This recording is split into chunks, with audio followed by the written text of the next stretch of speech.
we're watching. And if we see it, we'll save it. Yeah, please. On the ships, though, sir, there are Republicans and Democrats up on the Hill concerned that in the briefings they've gotten about those attacks, they're not necessarily getting information about who was on them and what exactly was on those ships. Can you ensure that at but least they are lawmakers given will be told that? information that they were loaded up with drugs, and that's the thing that matters. When they're loaded up with drugs, they're fair game. And every one of those ships were, and they're not ships, they're boats, they're speedboats.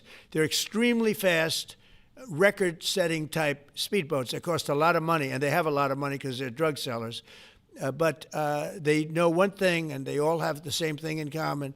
There's drug dust. They call it drug dust. They call it fentanyl dust all over the boat after those bombs go off. And you can take along. Attack them, though, that they're a drug We know before. We know when they go out. We know we have much information about each boat that goes out. Deep, strong information. Yeah, please. Sir, you're going to have Vladimir Zelensky here this week. What is your message at this stage of the war for him? And shy of tomahawks. To who is that? For Zelensky. Yeah. And shy of tomahawks for Ukraine. Are you considering other options, and will you speak with Vladimir Putin about No, we're looking at other options. We are. President Zelensky's coming in. I'm not a fan of the war. I'm not a fan of the way it started. It should have never happened. It wouldn't have started if I were president. The election was rigged. And because of that, we lost a lot of lives have been lost because of that war. Not American lives, but if I can save a lot of lives, that's why I'm in it. I want to save lives. I've had 8 wars. The Prime Minister of Pakistan got up the other day, said so beautifully, says, you saved millions of lives. He told that to a group of people right in this office. He said the president saved millions of lives. And I think what he's referring to is the fact that that would have been with India a nuclear war. That was getting very close. You know, 7 planes, they don't talk about it, but 7 aircraft were shot down. In fact, we have the new ambassador to India right here. They're well represented. You better represent us, not them, okay? Yeah. But Sergio's going to do a great job. He's going to do a great job. But no, we'll be talking about the war with him, and we'll be talking about, I mean, they want to go offensive. I'll make a determination on that, but they would like to go offensive, you know that, and we'll have to make a determination. Can I follow up with a question? Given you have the FBI Director and Attorney General here today, Jim Jordan has asked Jack Smith to appear in front of the House Judiciary. You mean deranged, Jack? He's a deranged individual, yeah. He's asked him to Well, they appear in should. front of the House. I'm surprised it takes so long. You know, we're talking about violent crime. What about the crime against a political opponent? That's what we have to talk about, Mr. Jordan would too. like to understand the full extent to which the Biden-Harris Justice Department weaponized federal law enforcement. What do you think the committee will find out, Mr. Smith? I think it was the worst weaponization of a political opponent in the history of the world, let alone this country. And I hope that everybody's, you know, they're involved in it. I'm not. I'm the one that had to suffer through it and ultimately win. But what they did was criminal. Deranged Jack Smith, in my opinion, is a criminal.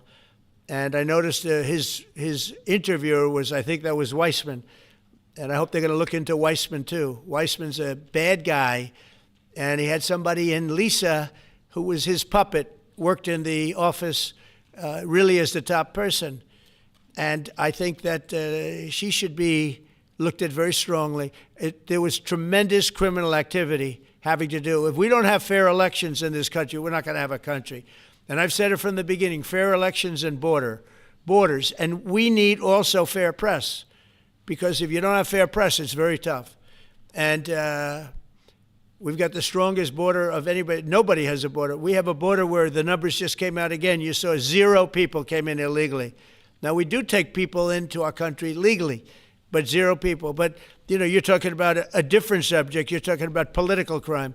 They have committed massive political crime. I hope they're looking at Shifty Schiff. I hope they're looking at all these people. And I'm allowed to find out. I'm allowed to, you know, I'm, in theory, the chief law enforcement officer. But I have a very good, talented group. This is about something else. But I hope they're looking at political crime, because there's never been so much political crime against a political opponent as what I had to go through. They raided my house in Florida. It was an illegal raid. I have a lawsuit that was doing very well. And when I became president, I said, I'm sort of suing myself. I don't know. How do you settle the lawsuit? I'll say, give me X dollars, right? And I don't know what to do with the lawsuit. It's a great lawsuit, and now I won. It sort of looks bad. I'm suing myself, right? So I don't know, but that was a lawsuit that was very strong, very powerful. They raided illegally my house in Florida, Mar-a-Lago. They went through the drawers of my young son. They went through all of the cabinets and drawers of the First Lady. She walked in, she said, "Wow, what happened?" Because she's very meticulous, and this wasn't so meticulous. As she looked into the drawers and she saw everything a mess. What they did against a person that just got out of office. And then you look at these corrupt people. You look at Hunter Biden. You look at the signature. As an example, the Europen. I just signed so many different things. An admiral, a four-star general. I'm signing them left and right, the commissions. And by the way, I want to compliment John Thune and also Mike, our great speaker. But John Thune, all of a sudden, I'm getting these things by the hundreds. I was getting one every 2 weeks. It would have been 4 years before you got them in more. You would have had some that didn't even get in, all because of Democrat obstruction. So John Thune did a great job. I must have signed 200 into the administration. We're just about caught up. It's amazing. And so compliments to John. He had to do some things that were very tough to do, that he didn't want to do, but he was forced to do it by the Democrats. And as far as the shutdown's concerned, this is a Democrat Schumer shutdown. And he's trying to do it to get relevance back into the party because he's a loser. I've known him all his life. He's always been sort of a loser, but an intelligent one. But I think he's losing IQ points with time. I think that happens. I hope it hasn't happened with me. I know if it did, you guys will let me know about it very quickly. Question on violent crimes, sir. Here in D.C., a judge has given the two teenagers that beat up ex-Doge staffer Big Balls probation. It's incredible. And no jail time. Is this justice? Jeanine Pirro is doing a fantastic job, and she is beside herself because you have these radical left judges that they beat the hell out of this guy. And there was many people against this one guy who was really trying to protect his girlfriend. He didn't want his hooded over the door but they really beat him up badly. That just happened, right? Yeah. Wow, that's terrible. I think the judge should be ashamed of himself. That's a big problem. You know, they can do their job, and then they go into a court, and the people are protected by these, I don't know where they come from. Where do these people come from? Where do the judges come from? I want to compliment on behalf of Pam and Todd and all of us because, Cash, I think that Jeanine has done a fantastic job. And the case I heard was like flawless. It's a flawless case. They have them on tape. They have everything. And then a judge gives them a little probation. These are rough guys. And they're young. And if that happens, they're going to grow up. They're going to be real bad. They're going to cause a lot of problems. Yeah, please. Go ahead. So, Sergey Bohr has just gotten back from India. Right. What were the conversations like with Prime Minister Modi and the other? I think they were great. He reported to me that he's a great man, you know. Modi is a great man. That he loves Trump. Now, I don't know if the word love, I don't want you to take that any different. I don't want to destroy his political career, okay? But you have to understand, I've watched India for years. It's an incredible country. And every single year you'd have a new leader. I mean, some would be in there for a few months. And this was year after year after year. And my friend has been there now for a long time. And he's assured me there will be no oil purchased from Russia. I don't know, maybe that's a breaking story. Can I say that? Would you say? There will be no oil. He's not buying his oil from Russia. It's started. You know, you can't do it immediately. It's a little bit of a process. But the process is going to be over with soon. And all we want from President Putin is stop this. Stop killing Ukrainians and stop killing Russians because he's killing a lot of Russians. Again, it doesn't make him look good. It's a war that he should have won in 1 week, and he's now going into his 4th year. That does not make this big so-called war machine look good. But he could make a settlement. We're willing to settle. I thought we had a deal. The hatred of the two leaders is it's an obstacle. It's an obstacle. There's no question about it. But I thought we had a deal 2 months ago. Who would think I created peace in the Middle East and can't get the two guys to settle? But I think we'll get them. But if India doesn't buy oil, it makes it much easier. And they're not going to buy. They assured me they will. Within a short period of time, they will not be buying oil from Russia. And they'll go back to Russia after the war's over. Jennifer? On the shutdown, sir, are FBI officials being paid right now? Are all the FBI employees being paid, and are all the... Well, that's what I understand. I hope so. Thanks to your great work, Mr. President, the 1811 special agents at the FBI are going to receive their paychecks. Got a lot of people paid, actually. Everybody in the whole intelligence We got the community- people that we want paid, okay? And we want the FBI paid, we want the military paid. We got the people that we want paid. And I'll tell you, the Democrats, they don't talk about this. You know, we're getting rid of programs that we didn't like, but that were negotiated in, but that we didn't like. We're terminating those programs, and they're going to be terminated on a permanent basis. And it's thousands of people, and it's billions of dollars. We're getting rid of a lot of things that we never wanted because of the fact that they made this stupid move. And they don't want to talk about it. You know, they have their day coming up. I hear very few people are going to be there, by the way. But they have their day coming up, and they want to have their day in the sun.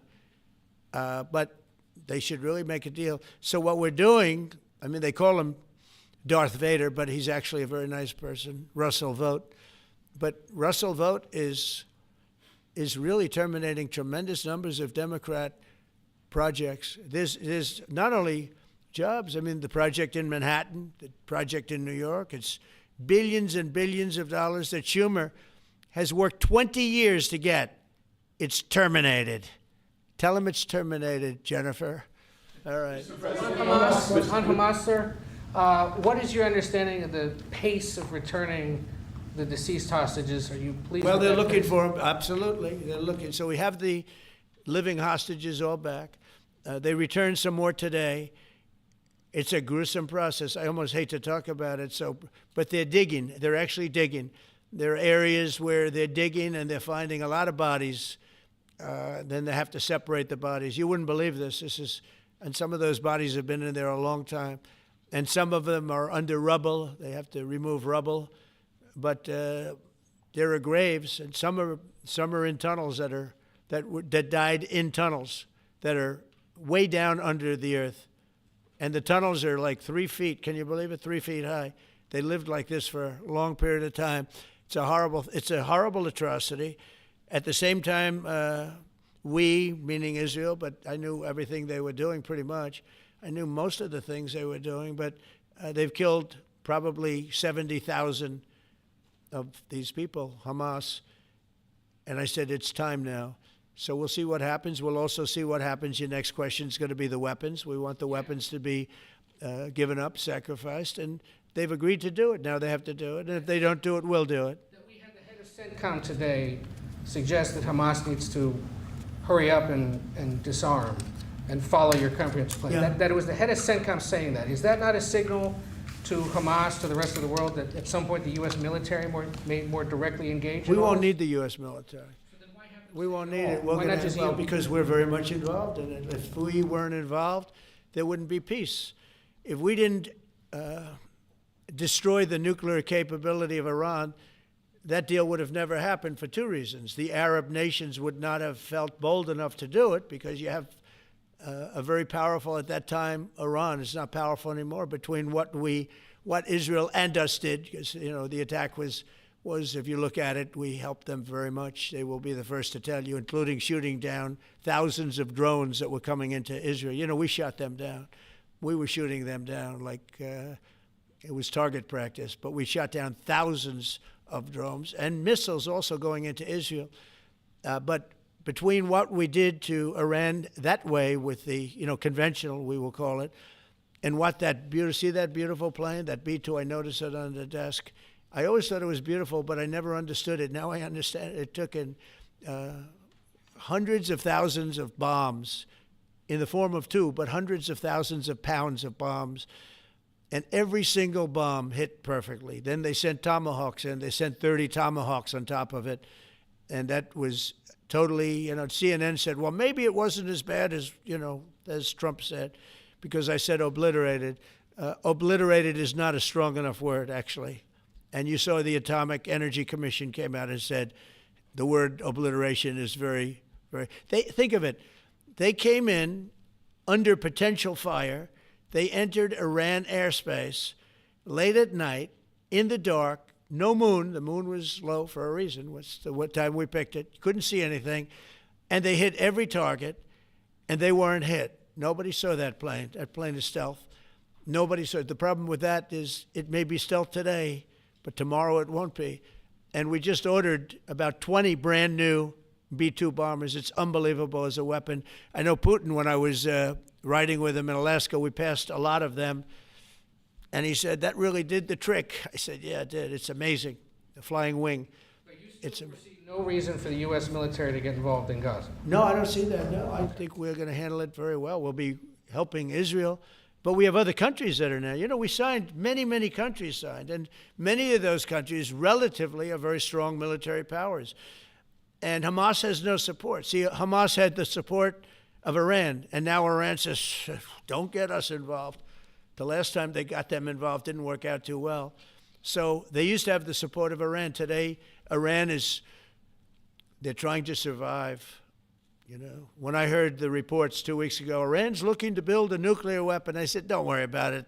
They got a lot of things they want to do before nuclear weapons. I said, the last thing they want to do is a nuclear weapon. It didn't work out. And if they did a nuclear weapon before they got even close, that site would be attacked and it would be wiped out. Yeah. Mr. President, former President. Mr. President, you're meeting with President Xi in a few weeks. Yeah. If you can't come to an agreement or a deal at that meeting, are we in for a sustained trade war with China? Well, you're in one now.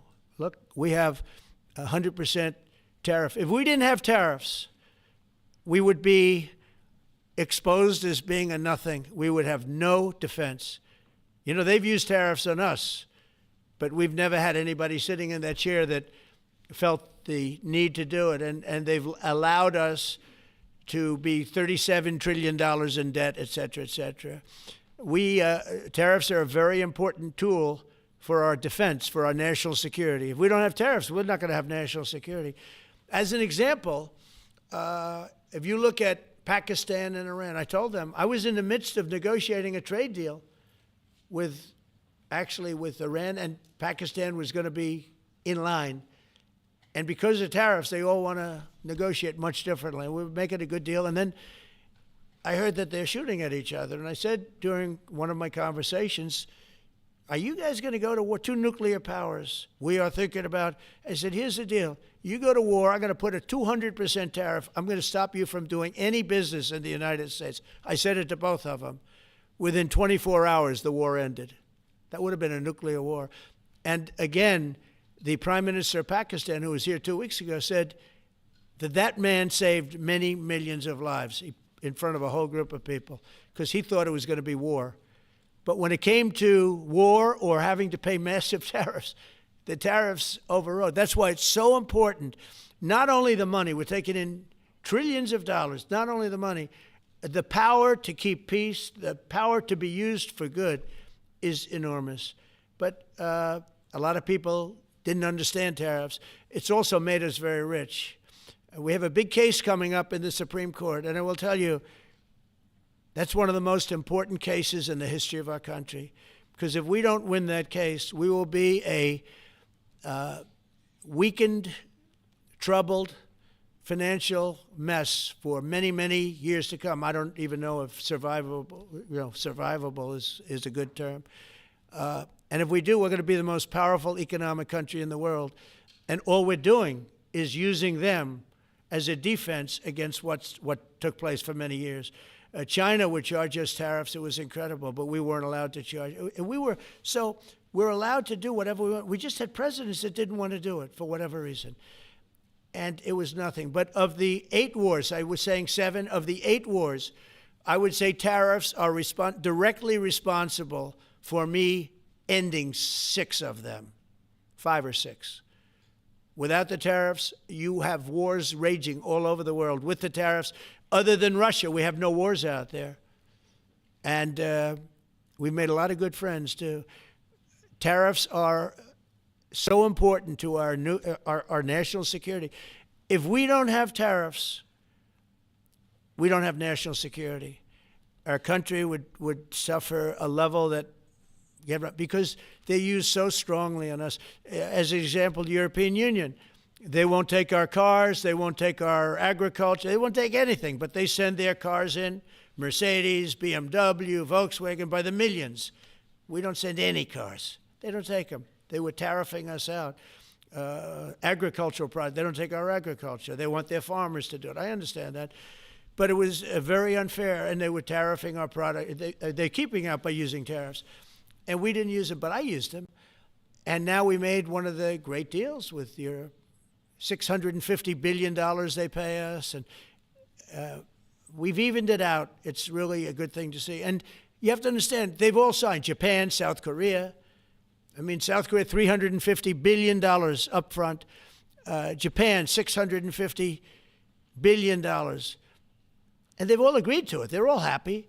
But before, it was a total ripoff. And if we don't have the use of tariffs, we have no national security. This country will have no financial security, will not have national security. And the people that brought the lawsuit are people that are aligned with foreign nations that are now being treated fairly as opposed to just ripping us off and ripping us asunder. So, but if we are not allowed to use what other people use against us, there's no defense. It'll be a disaster for America. That's why I think I'm going to go to the Supreme Court to watch it. I've not done that, and I had some pretty big cases. I think it's one of the most important cases ever brought, because we will be defenseless against the world. Okay? You'll go to the tariff case? Did you have one? Yes, please. Thank you, Mr. President. I want to ask you about the Georgia Senate race. I know it's very early, but there's several Republicans in that field that are vying for your endorsement. A lot of good people in that field. Yes. I know all of them, actually. I haven't made a decision on that, but you have some very good people in the Georgia Senate race. Well, Governor What Trump else? has endorsed. No, I know, the governor has, and he's spoken to me about it a lot. He likes that candidate a lot, and I understand that. I haven't made a decision yet. But I'm following that race very carefully. I think it's very important for Georgia to get a real senator, because the senator they have now is a horrible senator. He allows all the crime, all the borders. You have open borders. I mean, his whole philosophy is a disaster. That's not representative of the people of Georgia. I know the people of Georgia. I won Georgia 3 times, but they say twice. Okay, I won it very big the last time, and I won it big the first time, and I won it big the second time. But we had criminals that didn't allow. I mean, I hope they're going to go into that. I hope they go into the votes which are being stored in Fulton County and take a real look at those votes, okay? Because I won it the second time too. But I know Georgia very well. I love Georgia. Those people are great, and they deserve a good senator, because the man they have now is a weak, ineffective person. Okay. New Jersey and Virginia. President, I wonder what you make. By the way, you won Georgia 3 times. Just Yeah, I agree. Do you agree with me? I And do. he's the media. For someone that He's the media. spends a lot of time in Georgia, I believe you won that. Yeah, okay. I really have a question about. You know, the word believe isn't strong enough, right? Yeah, You I know. there you go. It's true. I know I won too. We have the great Newt Gingrich. Newt, you agree with us? Good. Otherwise, I'd have him dismissed immediately from the room. You know, his wife, as you know, is becoming an ambassador to a great country, Callista. So congratulations. And we're going to take a picture. And the only reason I'm doing it, he speaks so well of me. He said, I'll go down as the greatest president in history. And then he blew it. He said, I'm not sure if I put him above Washington or Lincoln. So I'm not that happy about that, dude. I've got a question about the weaponization of the DOJ. The media often says your department is weaponizing Yeah, the DOJ. yeah. That's the opposite. It's the opposite. Todd, you represented President Trump in probably the greatest weaponization of the DOJ by Alvin Bragg. You know firsthand, if you can describe what you saw under the Biden administration and how they weaponized the DOJ. Well, I mean, I think it's hard to describe what happened those last 4 years against President Trump. Alvin Bragg, a local prosecutor, his office staffed by somebody from New Jersey. Jack Smith, picked as a special counsel, staffs his entire office with DOJ prosecutors. And then there are countless things that happen. All in writing, most of them on the docket, that require no explanation except a complete abomination of the place that the Attorney General might run now and director itself. So when people talk about this department weaponizing, it's embarrassing. Because there's no scenario in which you can look at what we're doing, restoring justice, doing the right thing in every single case, and say that that's weaponization, and yet remain eerily silent about what happened for the past 3 years? And when you read these articles and giggle, because it cannot be true that people really think that what they did to him, not once, not twice, I'm still counting 3, 4 times, but we're the ones that are weaponizing. So this man is not weaponizing the Department of Justice. We're not weaponizing the Department of Justice. It's the opposite. I mean, and also, nobody questions what I'm saying because it's true, because we all lived the past 4 years. So listen. They never want to bring up the details, but I watch the fake news, and oh, he's weaponized, and he wants to send them to prison. He wants all this. They indicted me like 5 times. I took a mug shot. Who would have thought it turned out to my favor? Because it was a good shot. But I had to take a mug shot. It's right out there on the door. New York Post, front page of every paper in the world. I had a mug shot. They wanted to send me, nobody says that. They say, he's acting very, very tough. He's acting unfair. Let me tell you, if they've been nice to anybody, it's to those criminals, because they are so good having to do with all of the things we're talking about today with violent crime. But if anything, I think this Justice Department has been so respectful of the law, because the other Justice Department, with Rita or Lisa and all of that scum, real scum, what they did to the political opponent of a guy that has a seriously low IQ. Now, in his case, it was low based on his career, but it got real low, okay? It was descending rapidly. But what they did to go after his political opponent is legendary, worse than any third world country, banana republic. And what we're doing is nothing. Are you kidding? Nothing. They write stories. Why aren't they doing this? And we'll leave. I don't have to leave it up to them, but I choose to, at this moment at least. But there's never been anybody treated in the history of politics. You know, they say the 2 worst treated presidents by the media, etc., was that man right there, the late, great Abraham Lincoln, and this guy right there, Andrew Jackson. They say Andrew Jackson was treated terribly. They give him number 1 and number 2, but that was before I came along, Newt. I say I have number 1 times 10. Nobody's been treated like I've been treated. And I did a great job. You know, we had a great first term. And we had one of the most successful economies in history, et cetera. I rebuilt the military. We did a tremendous amount. The last part, we had a horrible thing called COVID, and we handled that well. We made ventilators for nations all over the world. We did a great job.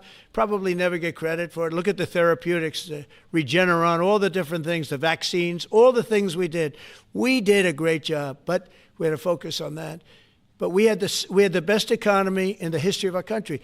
We're blowing it away right now. Look at the stock market. It hit another all-time high today. That's 48 days out of the few days that I've served. 48 days have already hit record highs. And we have, maybe most importantly, the number, we have now, I was saying 17, it's over $18 trillion is being poured into our country. It's because of the election and because of tariffs. Without the tariffs, you wouldn't have probably 18 cents. It's because of the tariffs, because there are no tariffs if they build in our country. And they understand that. So we have medical companies coming up. We have the AI. We're dominating China in AI. Everybody said that's impossible. We're dominating. I'm letting these massive plants build their own electric generating plants. They're becoming utilities in addition to everything. Maybe they'll make more money with that, who knows? But they're building their own electric because we have an old grid. You wouldn't be able to do that. And we're dominating China. We're dominating with AI, which seems to be the new big thing. That's the new internet. That's the new whatever. So we're very happy with the job we're doing. I'm very happy with the job they're doing. But when you tell me about attacking a political opponent, there's never been, and I'm a legitimate opponent. I watch my son. He's got the #1 best-selling book now. My son, Eric, is a wonderful kid. That guy spent so much time with subpoenas. He got more subpoenas than anybody in the history of our country. Think of it. And he's an innocent, good boy. He's a good kid. He's always been a good kid. All of my children are good. They went through hell. My children went through federal grand juries on a hoax. Think of it. You have Adam Schiff and Hillary Clinton and others make up a hoax and then wanting to put, so they know it's a hoax, and they go before the press, say Donald Trump Jr. will go to jail because of what he's done with Russia. I'll never forget, I get a call from my son Don, and he said, Dad, I'm being accused of something with Russia. I don't know anything about Russia. He didn't know anything about it. Think of it, how bad they are. They say he'll go to prison for the rest of his life. He knew nothing about it. On a hoax, the Russian hoax, Russia hoax, on a story that they made up. And they made it up in order to explain why Hillary Clinton lost an election that she lost by pretty good numbers. The second one, actually the second one was even better, but the third one, this one was too big to rig. It was just too big to rig. They would have rigged it. They tried to rig it. But think of it. They want to send my children to jail, but they were after Don in particular. I'll never forget Adam Shifty Schiff, a total crooked guy, lying in Congress, making up a phone conversation that I have with you, totally made up. Then when he heard it was taped, he wanted to disappear.